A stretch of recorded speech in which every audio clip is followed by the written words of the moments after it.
Le lait maternel, substance naturelle qui provient du sein de la femme pour l'alimentation de l'enfant. Il contient 88% d'eau, 7% de glucides, 4% de lipides et 1% de protéines. Des composants majeurs pour le bien-être et le développement du bébé. C'est le sein qui est mieux adapté à l'enfant parce qu'il protège la mère et l'enfant. Comme beaucoup de matins, il est disponible, il est toujours là, il n'est pas coûteux, il ne coûte rien, c'est gratuit. Il contient le colostrum qui protège l'enfant, qui fait que l'enfant grandit bien, il est protégé de certaines maladies. Et la mère aussi, ça protège la mère contre le cancer du sein. En tout cas, j'allaite mon enfant au sein. Je compte le faire jusqu'à 1 an, 6 mois. Ça développe l'intelligence de l'enfant. Et puis, c'est nourrissant, quoi. C'est bon pour sa santé aussi. Mon enfant a 2 mois et demi. Depuis qu'il est né, je lui donne à téter. Parce qu'un enfant a besoin de lait maternel. Ma maman ne m'a pas donné biberon en fait. Donc moi aussi, mon enfant, je ne conseille pas ça.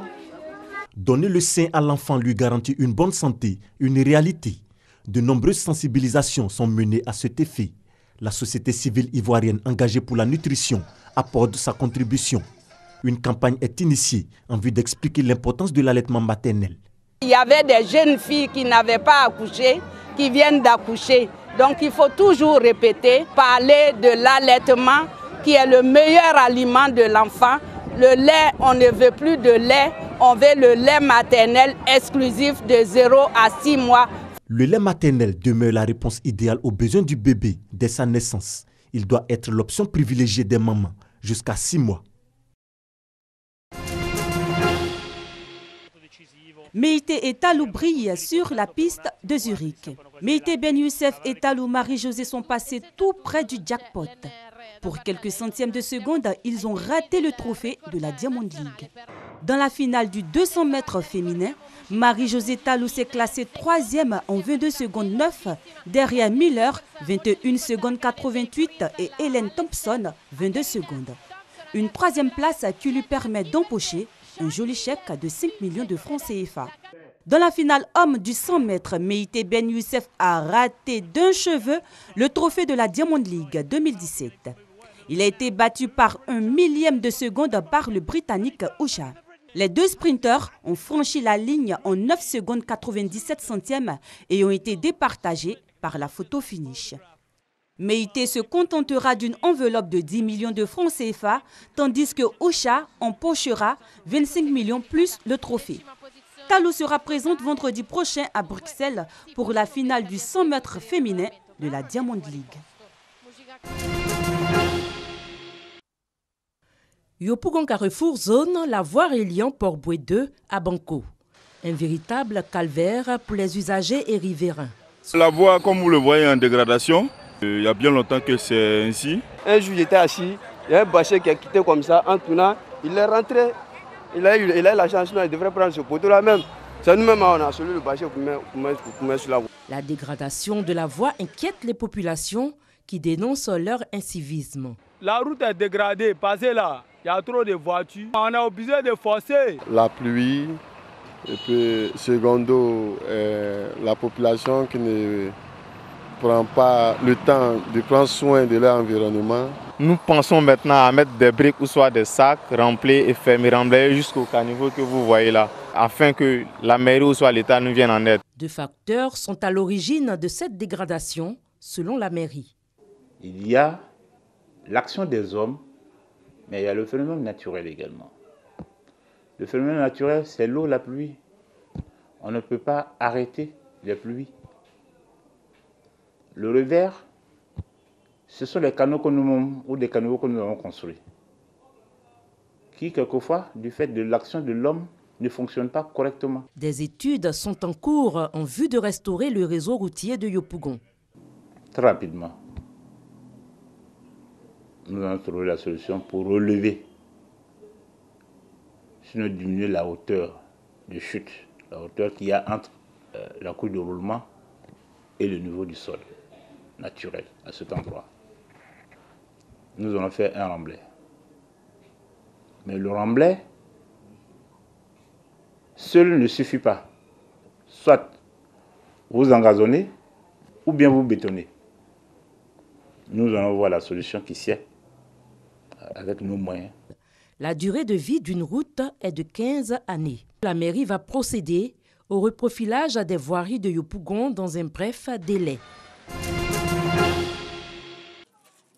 Remise de clés du deuxième bâtiment de l'école primaire équipée en table à banc par le maire de Tortia. Pose de la première pierre du forage pour faire face au problème de l'eau. Nous sommes à Katioron, village de la commune de Tortia. Ces actions en faveur du développement ont été suscitées par les ressortissants de Katioron réunis au sein d'une association. D'où la célébration d'une journée dédiée au développement. On avait boosté un peu le développement de Katioron. D'abord par l'aide du parrain qui a vraiment permis que cette école, les 3 premières salles de classe soient achevées entièrement. Et cette année encore, vous avez vu l'ouverture des voies, nous avons contribué. Il faudrait que nous soyons unis parce que sans union, on ne peut pas aller de l'avant. Les autorités administratives et politiques de la localité ont invité la population à la paix et à la cohésion sociale, gage d'un développement harmonieux. Le maire ici, juste sa part, en offrant à chaque année des classes à tous les villages de la commune afin que la population puisse vraiment envoyer les enfants à l'école. Aucune action de développement ne peut se faire dans le désordre. C'est pour ça que j'ai toujours invité les élus et les cadres donc à la cohésion, à l'entente. Il y a 2 ans, Katioron n'était pas à ce niveau. Aujourd'hui, vous voyez Katioron à l'allure d'un village moderne. La célébration de la réalisation d'infrastructures communautaires à Katioron est à sa 2e édition. Pour les initiateurs, c'est une manière d'amener tous les cadres à contribuer davantage au développement de leur terroir commun.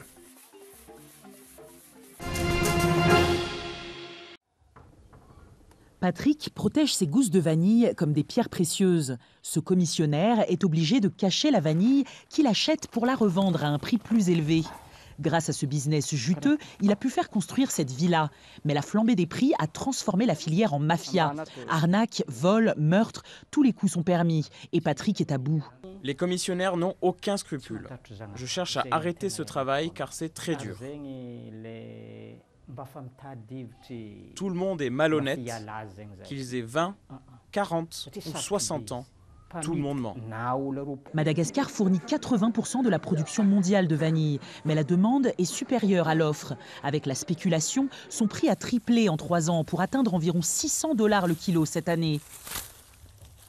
Conséquence directe, la criminalité a explosé. Les cultivateurs sont obligés de dormir dans leurs plantations pour éviter les vols. Autre conséquence négative pour cette filière très peu encadrée par l'État, la baisse de la qualité. Par peur des vols, les cultivateurs récoltent leur vanille trop tôt. Et certains producteurs, pressés par l'appât du gain, ne respectent plus le savoir-faire traditionnel très complexe. Il y en a qui sont dans la filière uniquement par opportunisme. Nous vivons de la vanille. Ouais. Ça devient de plus en plus difficile à convaincre parce que beaucoup ont été échaudés par le fait qu'ils ont acheté de la vanille. Les vanilles sont moisies, pourries. La vanille a rapporté environ 650 millions de dollars l'an dernier, soit 5% du PIB du pays. Mais la manne des petites graines noires n'est pas réinvestie dans les infrastructures. Seules 6 communes de la région sur 86 ont l'électricité et 19% seulement ont accès à l'eau potable.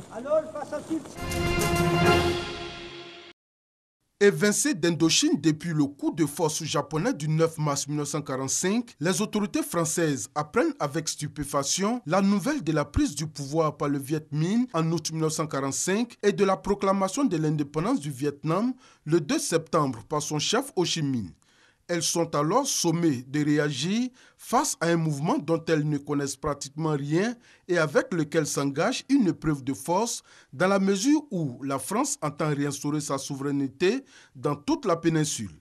La France nouvelle, issue de la résistance, est à la recherche des références pour légitimer son action et pour décrire un ennemi qu'elle ne connaît pas et dont l'image qui se constitue pendant cette période où s'entremêlent combats et négociations est à l'origine d'un mythe durable autour de la figure de Ho Chi Minh. Face aux incertitudes planant sur l'identité du Viet Minh et de son chef, qui pouvait apparaître comme le champion de la libération des peuples et le héros de la lutte contre le colonialisme, les autorités françaises ont dénoncé les effets d'une propagande vietnamienne redoutable, dont les Français auraient été dupes durant les prodromes du conflit indo-chinois en 1945 et en 1946. Les propos de Georges Manou dans la Revue de Paris en 1949 en sont particulièrement révélateurs. Selon lui, une équivoque s'est installée le jour où Ho Chi Minh s'est incliné sur la tombe du soldat inconnu pendant son séjour en France à l'été 1946. Il aurait ainsi su plaire par sa grande simplicité d'allure et sa grâce fragile, occultant par là même son obédience communiste.